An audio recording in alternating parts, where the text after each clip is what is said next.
What is this eating bitter? We take the Chinese term there that I learned from my Kung Fu masters when I was young.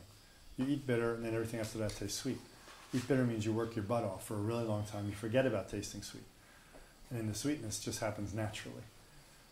Not as a reward. It happens all the time along with the bitter. See?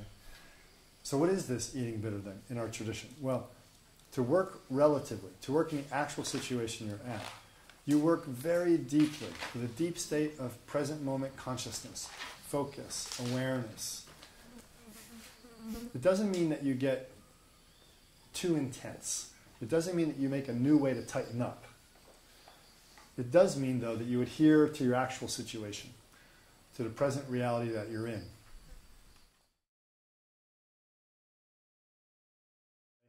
With a different orientation, all of this becomes the moment of awakening. All of this becomes the moment of expressing our essence.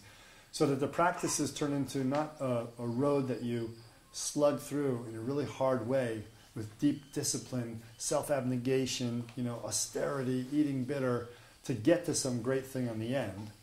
But actually, it becomes a joyful application of effort. And the effort is to become so fully engaged in the moment, so fully participatory in the moment, in both the gross circumstances of your life and the subtle circumstances, without a distinction between the two, that every moment is so rich, and the value of it just leaps out and brings essence right to the fore.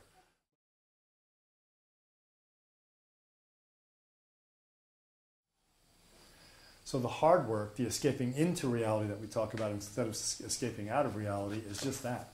The eating bitter part is waking up to the false sweet taste that we were generating. Chasing the sweetness of not being present. I don't choose to be in some intellectual fantasy, some energetic fantasy. More than that, even a body fantasy. Take a drug to make my body experience something other than this. In this experience, there is enough.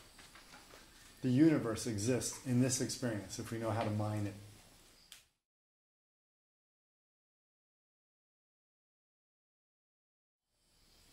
And to summarize it, when someone can show me something of great value that can benefit mankind, that you develop within your own being, that comes without hard work, I'm the first in line. I'll take the course, I'll pay the money, I'll go to that guru, that lama. As of yet, in my study of human nature, in my study and practice of the way, the Dharma, of all these different traditions that I've looked at and practicing hard myself, I've never met a person that I really wanted to emulate as far as a Dharma being, as far as their ability of being in touch with essence and expressing that to benefit all beings, that didn't put in a very large load of effort, joyfully speaking.